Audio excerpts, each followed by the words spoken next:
Baca lagi. Kawan-kawan baca dimanapun Anda berada. Siapkan posisi nyaman, fokuskan pendengaran, mari baca teks dan suara. Bab 3.2. Buhairah berkata, "Demi Dewa Lata dan Dewa Uzza, jawablah pertanyaanku." Muhammad menjawab, "Jangan bersumpah dengan nama Lata dan Uzza. Mereka hanyalah bencana yang menodai ucapanmu." Buhairah berkata lagi, "Kalau begitu, demi Tuhan, maukah engkau menjawab pertanyaanku?" Muhammad menjawab, "Bertanyalah sesukamu." Buhairah mulai menanyakan nama dan keluarga Muhammad, tetapi Muhammad memotong pembicaraan dan berkata, "Bukan itu pertanyaan yang sebenarnya ingin engkau ajukan." Buhairah berkata, "Tunjukkanlah punggungmu sebentar saja." Muhammad memalingkan tubuhnya. Saat itu juga Buhairah melihat tanda kenabian di antara kedua bahu anak itu, persis seperti yang digambarkan dalam kitab ramalan. Melihat tanda tersebut, Buhairah terdiam. Matanya dipenuhi air mata, pikirannya seolah kosong. Di antara kedua bahu anak itu tertulis kalimat, "Tiada Tuhan selain Allah." Ketika Muhammad kembali menghadapnya, Buhairah melihat pada dada anak itu terdapat tulisan berupa nama yang tidak terkatakan, berwarna merah tua. Saat nama itu terbuka di hadapannya, dunia seakan tidak sanggup menanggung bobotnya, dan bintang-bintang tampak berhamburan tanpa arah. Buhairah berkata dengan tubuh gemetar, "Tuanku, tiada daya yang tersisa padaku. Hatiku seperti abu. Aku telah menanti bertahun-tahun dan belum pernah bertemu dengan seseorang yang mampu menjawab pertanyaanku." Rasulullah berkata, "Ajukanlah pertanyaanmu." Buhairah berkata, "Yang mulia, aku tidak mampu memahami keesaan Tuhan. Aku melihat adanya kebaikan dan kejahatan di dunia, dan aku yakin bahwa Tuhan bukanlah sumber kejahatan. Namun jika Dia tidak berkuasa atas kejahatan, bagaimana mungkin Dia disebut Tuhan, padahal aku tahu bahwa Dia Maha Kuasa? Jika dunia ini penuh kejahatan, apakah itu berarti Tuhan juga demikian? Jika dunia ini bukan ciptaannya, di manakah letak kekuasaannya?" Rasulullah menjawab, "Ketahuilah, keesaan Allah tersembunyi dari menara logikamu. Singkirkanlah keraguanmu. Pengetahuan tentang keesaan Allah sangat berbahaya, dan orang yang mencarinya mudah sekali tersesat. Engkau tidak akan sanggup menanggung beratnya pengetahuan yang engkau cari. Cukupkanlah dirimu dengan iman dan kepercayaan kepada Allah, karena dengan itu saja Dia akan mencukupimu. Engkau tidak akan mampu mencapai ujungnya, sebab itu adalah tujuan akhir dari segala sesuatu. Haruskah orang yang rabun menilai rupa puncak gunung? Tahanlah dirimu dari logika dan penilaian pribadi dalam hal ini." Kemudian Rasulullah bertutur, "Dahulu kala ada seorang ratu dari negeri Sabah bernama Balkis. Ia menganggap dirinya paling bijak dan berkuasa. Namun setiap malam ia bermimpi tentang seorang laki-laki yang duduk di atas tahtanya dan memerintah kerajaannya. Wajah laki-laki itu sangat tampan dan bercahaya lembut seperti mentari fajar. Di sekelilingnya berbaris hewan, jin, dan manusia yang semuanya tunduk kepadanya. Balkis takut akan makna mimpi itu, tetapi juga enggan menceritakannya kepada siapapun. Suatu hari, ia mendengar kabar tentang seorang raja bangsa Israel bernama Sulaiman, yang terkenal dengan kekayaan dan kebijaksanaannya. Seekor burung bulbul membawa pesan dari Raja Sulaiman yang memintanya untuk meninggalkan pemujaan terhadap matahari dan berserah diri kepada Allah. Untuk mengulur waktu, Balkis mengirim kafilah berisi hadiah-hadiah berharga ke Israel. Namun Raja Sulaiman mengembalikan kafilah itu dengan pesan, "Engkau tidak dapat membuatku lebih kaya.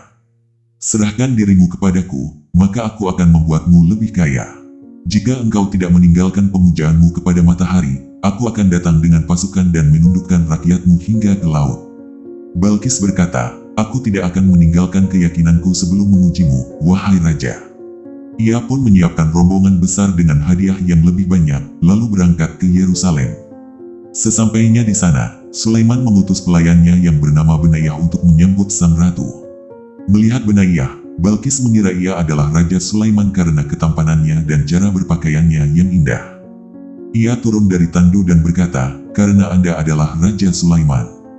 Benayyah menjawab, "Aku hanyalah pelayannya." Untuk menutupi rasa malu, Balkis berkata, "Aku belum pernah melihat singa, tetapi aku puas hanya dengan melihat sarangnya.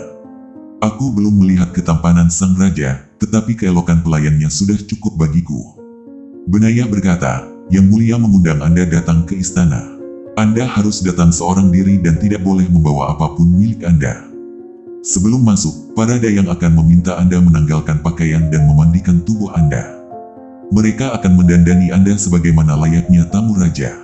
Benayyah mengantar Balkis sampai ke istana Sulaiman yang sangat megah. Sesampainya di sana, dayang-dayang membakar pakaian sang ratu dan mendandaninya. Namun Balkis menyembunyikan sebuah berhala kecil berbentuk bola emas, lambang dewa matahari, di telapak tangannya. Saat ia dibawa menghadap Sulaiman, berhala itu terlepas dan jatuh di dekat kaki Benayyah. Benayyah memungutnya. Sulaiman berkata, "Sudahkah engkau memberitahunya agar tidak membawa apapun masuk ke rumahku?" Benayyah menjawab, "Telah aku sampaikan, Yang Mulia." Sulaiman mendekat dan berkata, "Engkau telah membawa berhala kecilmu sebagai pelindung. Kini engkau melihat bagaimana berhala itu mengkhianatimu. Bahkan berhala sesembahanmu pun menjadi pelayan bagiku, menggiringmu dan kerajaanmu ke dalam kekuasaanku." Balkis menjawab, "Aku tidak akan tunduk sebelum engkau menjawab semua pertanyaanku. Jika engkau bijaksana, engkau pasti mampu menjawab semuanya. Namun jika satu saja tidak engkau jawab, engkau harus melepaskanku kembali ke kerajaanku." Sulaiman berkata, "Aku akan menjawab semuanya. Namun jika aku berhasil, engkau harus meninggalkan penyembahan kepada matahari dan menyembah Allah." Balkis pun mengajukan 100 pertanyaan, bahkan beberapa di antaranya belum pernah dijawab manusia. Namun Sulaiman menjawab semuanya dengan mudah. Dalam keputusasaan, Balkis mengajukan pertanyaan terakhir, "Jelaskan kepadaku tentang Tuhanmu." Begitu mendengar pertanyaan itu, Sulaiman jatuh pingsan. Semua orang panik. Balkis mendekatinya dan berusaha membangunkannya. Setelah sadar, Sulaiman berkata, "Allah memberiku jawaban atas pertanyaanmu, tetapi aku tidak sanggup menanggungnya. Namun akan kucoba menjelaskannya semampuku." Balkis menjerit, "Jangan katakan, aku berlindung kepada Allah dari Tuhanku." Saat itu juga ia beriman dan berserah diri kepada Allah melalui Sulaiman. Sulaiman berkata, "Yang engkau lihat dalam mimpimu bukanlah aku yang merampas tahtamu, tetapi anak kita yang kelak memerintah setelah kita tiada." Rasulullah melanjutkan, "Janganlah engkau bertanya kepada Tuhan tentang hal yang tidak sanggup engkau dengar. Jangan menempuh jalan yang bukan jalanmu." Buhairah berkata, "Nabi Musa pun tidak sanggup menahan apa yang diungkapkan oleh Khidir, tetapi tetap berguru kepadanya. Aku lebih memilih mati di jalan pencarian ini daripada hidup dalam keraguan." Rasulullah terdiam, lalu melangkah mengikuti Buhairah ke rumahnya. Saat itu orang-orang Quraisy sedang tertidur karena minuman anggur. Buhairah membubarkan pelayannya dan memadamkan lampu, sementara Rasulullah makan sedikit dari makanan yang telah disiapkan untuk beliau. Bersambung ke halaman 31.